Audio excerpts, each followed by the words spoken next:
Je reçois aujourd'hui Monsieur Ramazani, spécialiste en gromologie, qui va nous expliquer certains mots. Monsieur Ramazani, bonjour. Bonjour mon frère. Je commence tout de suite. Qu'est-ce qu'un mammifère? Un mammifère, c'est un animal qui mange du fer. Un exemple, s'il vous plaît. La rouille. Deuxième question, monsieur. Voilà, je suis là. Qu'est-ce qu'un vivipare? Un vivipare, c'est un animal qui vit à part. Exemple, monsieur. Satan.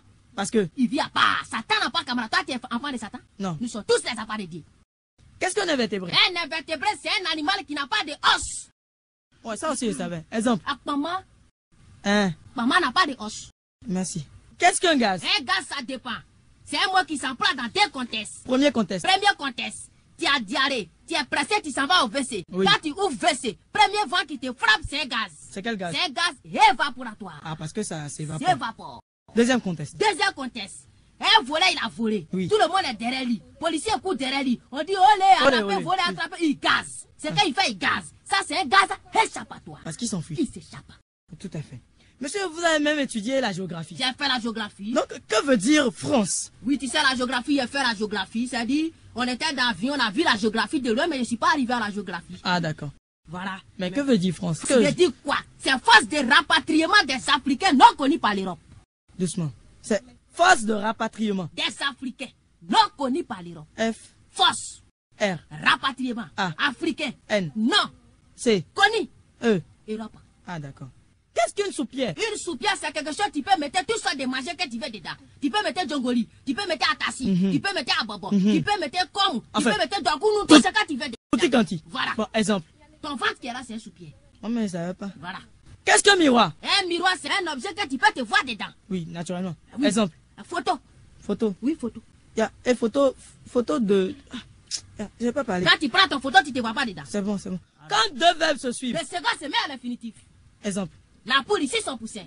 Où est le verbe? Mais tu ne vois pas qui ici. Toi-même, il faut imaginer qui ici, son camarade. On dit la poule ici, son poussin. Poussin devant la poule ici. Donc, deux verbes ici, le second met à l'infinitif. Monsieur, vous avez trouvé des solutions. Et parmi ces solutions, vous avez trouvé une solution pour les personnes qui tombent souvent malades et qui meurent de coups de maladie. Voilà, il a trouvé une solution pour les gens qui meurent de coups de maladie. Parce qu'il a vu que les gens, ils ont foutaise. Voilà, ils ont foutaise. Quelqu'un qui a mal dans les yeux, vous lui piquez dans la fesse. Tant médicament va prendre pour monter dans les yeux, mais les yeux, il va casser, il peut mourir. Quelqu'un qui a mal dans le dent, vous piquez dans la fesse. Tant médicament va prendre pour monter, pour arriver dans son dent, mais son dent, il va pourrir. C'est pour ça, moi, il a dit quoi? Il dit, à partir d'aujourd'hui, quelqu'un qui a mal dans les yeux, piquez dans les yeux. Mal dans le dent, piquez dans le dent. Directement. On appelle ça guérison instantanée. Instantané. Bon, avant dernière question. Voilà. Qu'est-ce qu'un objet transparent? Un objet transparent, c'est un objet à travers lequel tu vois de l'autre côté. Exemple. Grillage. Attends, grillage c'est carrelé. Comment c'est transparent? Mais quand tu es ici et puis on met grillage devant toi, c'est que tu ne vois pas la maison qui est là-bas. C'est bon, je me tais. Vous avez fait le tour du monde en 8 jours.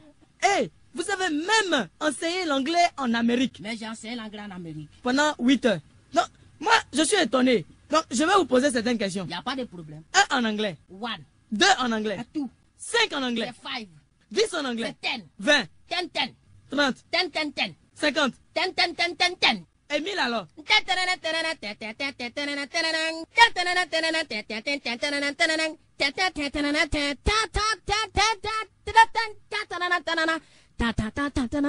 on n'est pas arrivé dans 1000. C'est bon, c'est bon. Je crois que ça fait 1000. Ça fait 1000. Ah, D'accord. d'accord. Merci. Au revoir.